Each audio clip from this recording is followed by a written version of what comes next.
তুমি আমার সাথে থাকো। আমি তোমার সাথে আছি। ঠিক আছে, বসো এখানে।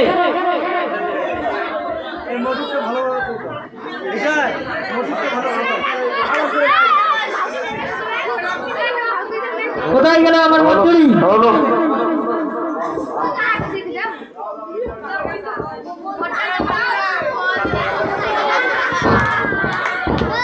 জি মহারাজ, আমাকে ওরা ডাকলেন। আমার রাজ্যের কি খবর? মহারাজ ভালো। সত্যি বলছে না মিথ্যা? সত্য মহারাজ। সত্যবন্ধীকে ডাকেন। সত্য বলছো? জি মহারাজ। কোথায় গেল গুপ্তচর? সব মিথ্যা। তাই নাকি? না মহারাজ, সব সত্য মহারাজ। চাঁদাবাজি করে খায় মহারাজ। গ্রামের লোকজন ভালো করে খেতে পারে না, কাজ করতে পারে না মহারাজ। এর একটা বিচার চাই। কি তুমি মিথ্যে বলছো কেন? মহারাজ, আমি সত্য কথা বলছি। আপনি মিথ্যা কথা বলছেন মহারাজ। এটা বুঝ করেন ভালো করে। তুমি সত্যি বলছো? ঠিক তো? মহারাজ, আমরা কি এখানে বসে থাকবো না খাড়িয়ে থাকবো মহারাজ? আমাদের জন্য ব্যবস্থা করে দাও মহারাজ। আমার পুত্র, তুমি কোথায়? তাড়াতাড়ি আসো। আমি এখানে মহারাজ। তুমি কি আমার রাজ্যের খবর জানো? জানি। আমার রাজ্যের খবর কি বলো? একটুও ভালো না মহারাজ। একই অবস্থা। সেনাপতি, তুমি তো মিথ্যা কথা বললে। আমি সব সত্য কথা বলছি। বিশ্বাস না হলে আমাদের যে যুদ্ধ জিতবে সেই হবে। সত্য কথা বলছে। স্বাস্থ্যমন্ত্রী মিথ্যা কথা বলছে মহারাজ। ঠিক আছে, যুদ্ধ করো। একটু জায়গা দাও, একটু জায়গা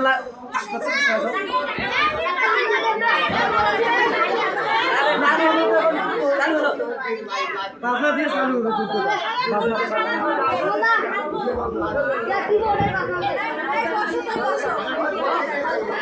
ছোট রানী, তুমি কি মনে করো? কে সত্য কথা বলছে? আমি কিন্তু এটা জানতে চাই। বড় রানী, তুমি কি মনে করো? আমি আর কি বলবো? আপনি মহারাজ, আপনি বিচার করেন। ঠিক আছে,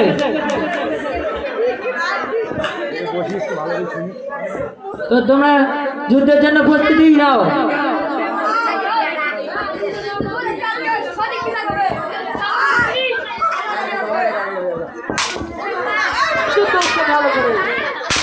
এই দেখেন কত সুন্দর যুদ্ধ হচ্ছে। দেখা যাক কে পায়। আস্তে আস্তে চোখে লাগবে, ধীরে ধীরে যাবে। ও সেনাপতিটা হারিয়ে গেল। ও দাঁড়াও,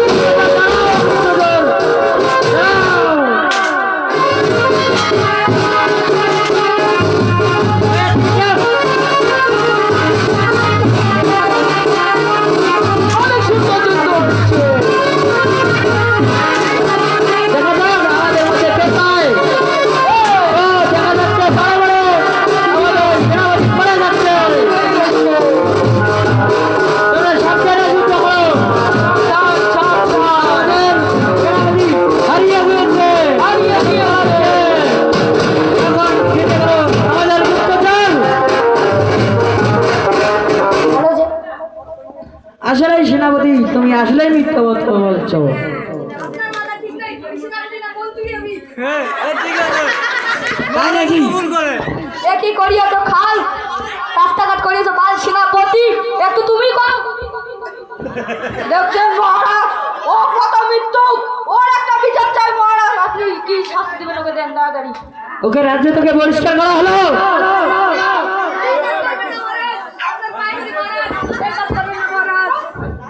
মহারাজ এই কথা বলুন না মহারাজ। আমার ঘর বাড়ি চলে না মহারাজ। আমি কি করে খাবো মহারাজ? তাহলে তুমি এতদিন থেকে কি করলে? আমি তো আপনি তো আমার বেতনই দেন না। আমি কি করে খাবো? আমি তো সত্য কথা বলছি। না মহারাজ, মহারাজ ও যুদ্ধে পরাজিত হয়েছে মহারাজ। এবার ওই মিথ্যা বলতেছে। তুমি কিছু বলবে? আপনি ক্ষমা করে দেন। তুমি সব কি বলো? ক্ষমা, ও শাস্তি হবে। কোনো ক্ষমা করা হবে না, ওর শাস্তি চাই আমরা। দেখছেন মহারাজ, তুমি কি আমার বড় রানীকে শাসন করতেছো? Yes, কারণ ও এখনো কিছু বুঝে না, ও এখন মূর্খ। সাধারণত গুপ্তচর হয় না এত কথা। এই চুপ, তুই মিথ্যা কথা বলছিস, আরো বলছিস রানীর উপরে বিচার দিচ্ছিস তুই, বড় রানীর উপরে। তোর এত বড় সাহস মহারাজ, আপনি কোনো বিচার দিন।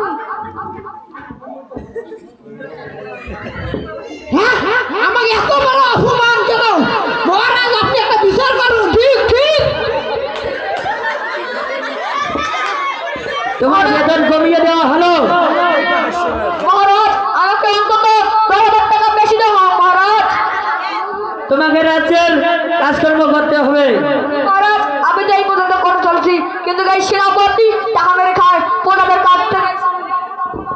না মহারাজ, আমার কেন বেতন কমা হবে? তুমি আমার স্ত্রীর সাথে বেইমানি করেছো। কি বেইমানি করেছি? ও তো ভুল কথা বলেছে, ওকে আমি শাসন করেছি মহারাজ। তাই জন্য তুমি কি নাটি দেখিয়ে কথা বলবে? না মহারাজ, এ মিথ্যা কথা বলছে। আপনি এই যে বড় মাথায় রাজার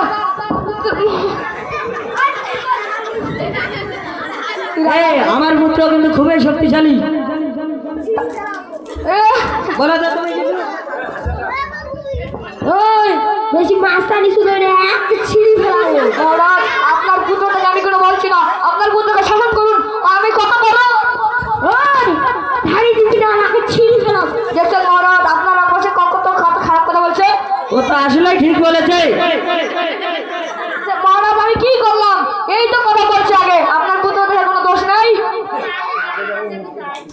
ঠিক আছে, তোমাকে ক্ষমা করে দেওয়া হলো।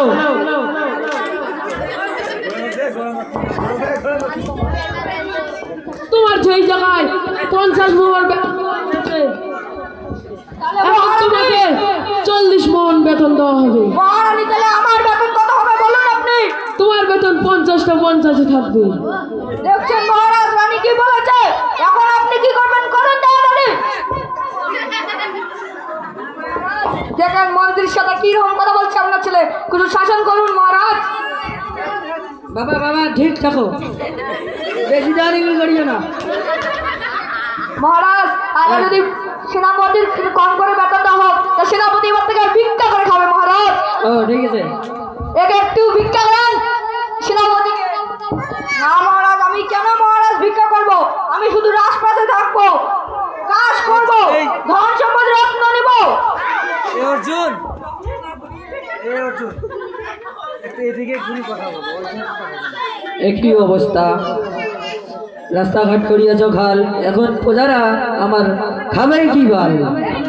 মহারাজ আমাকে কেন বলছেন? আপনার মন্ত্রীকে বলুন মহারাজ, আমি তো মহারাজ গুপ্তচর। না মহারাজ না, এটা হবে না, এটা মিথ্যা কথা বলছে মহারাজ, এটা আপনি সঠিক বিচার চাই আমি মহারাজ।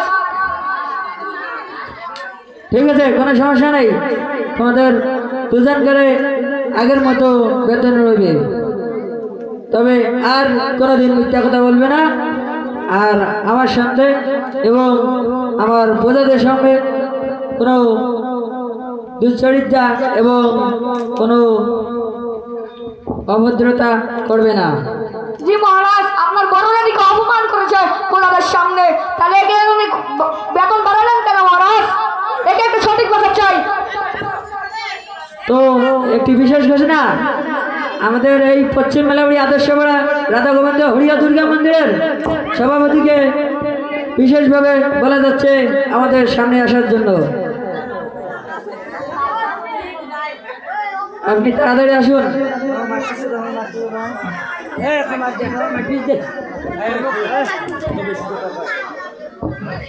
মহারাজ, আপনার পাশে দুজন বসে আছে, ওনারা কারা? কি হয় তোমার? এটা হচ্ছে আমার প্রথম স্ত্রী, ওয়াইফ, ওয়াইফ। হ্যাঁ, পরেরটা? আর এটা হচ্ছে দ্বিতীয় ওয়াইফ। পরেরটা, পরে যে বাচ্চাটা কে? এটা আমার বাচ্চা। তোমার বাচ্চা? হ্যাঁ, এই বড় স্ত্রী না দ্বিতীয় স্ত্রী? এটা বড় স্ত্রী। তো আমাদের মঞ্চে উপস্থিত সম্মানিত শ্রী শ্রী পশ্চিম মেলাবাড়ি আদর্শপাড়া রাধা গোবিন্দ হরিয়া দুর্গা মন্দিরের সভাপতি তেনাকে কিছুক্ষণ বক্তব্য দেওয়ার জন্য বিশেষভাবে অনুরোধ করা গেল।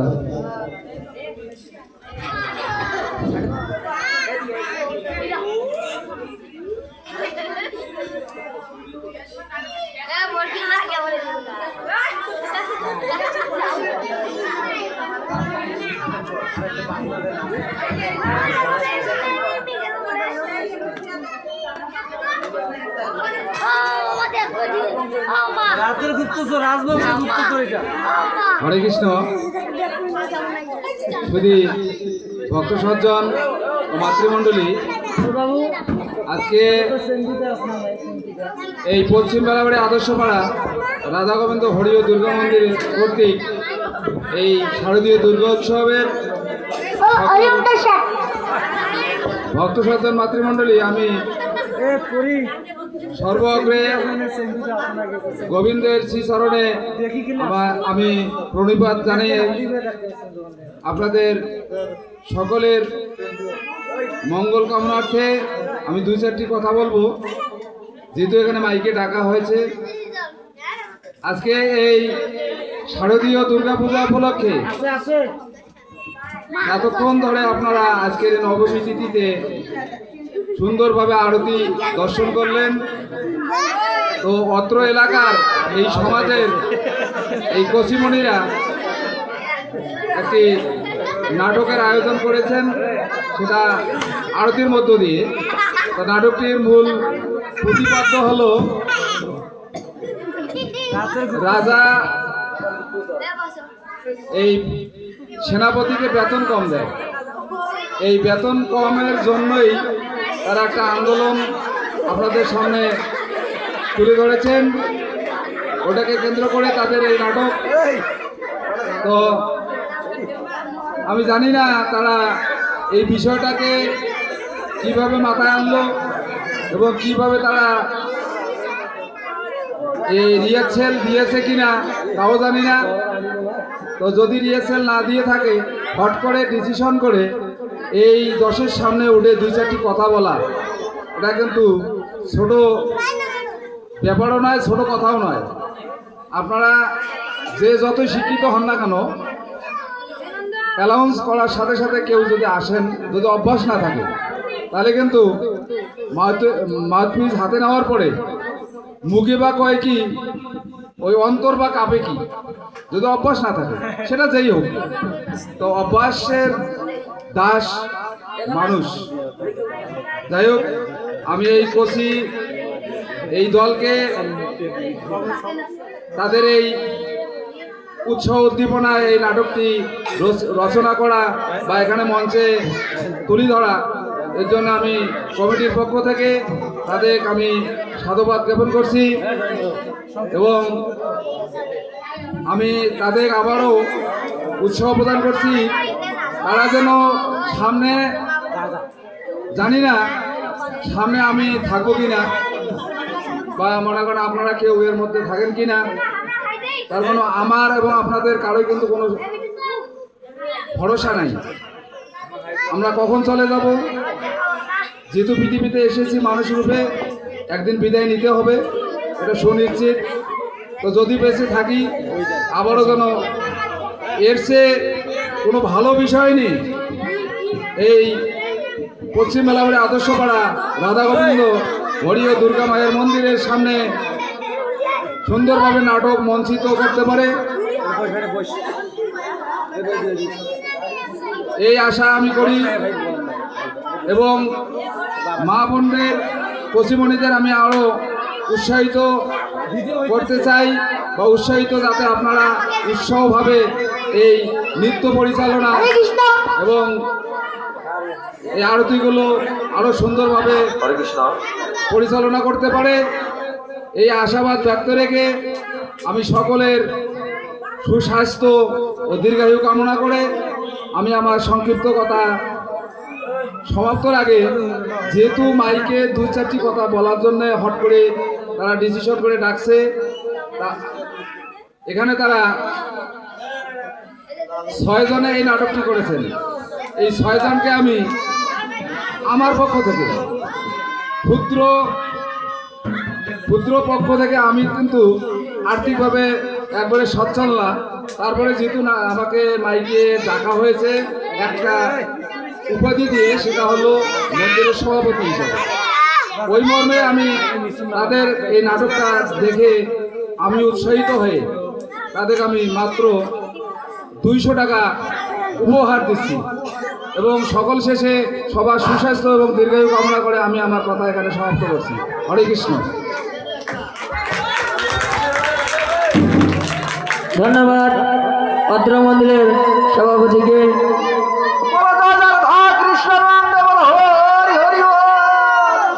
তার মূল্যবান বক্তব্য প্রদান করার জন্য। আপনাদের কাছে একটা রিকোয়েস্ট, জীবন কৃষ্ণ জয়ন্ত ইউটিউব চ্যানেল এবং জীবন কৃষ্ণ জয়ন্ত যে কে যে ইউটিউব চ্যানেলের পক্ষ থেকে আপনাদেরকে ধন্যবাদ। প্রতিদিন নিত্য নতুন ভিডিও পেতে চলে আমাদের চ্যানেলটি সাবস্ক্রাইব করুন। ধন্যবাদ জ্ঞাপন করছি জয়ন্ত কুমার রায়কে। এ পর্যায়ে এখন আপনাদের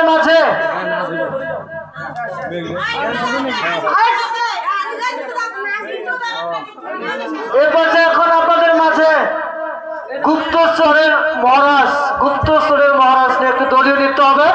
এর পরবর্তী রয়েছে শুধু কুমিল্লা থেকে আগত নারায়ণচন্দ্র রায় অনুপেক্ষন্তু বর্মন। আপনার সবাই তার আকর্ষণীয় আরতি দেখার জন্য একটু ধৈর্য সহকারে বসবেন। এবারে হবে দলীয় নৃত্য।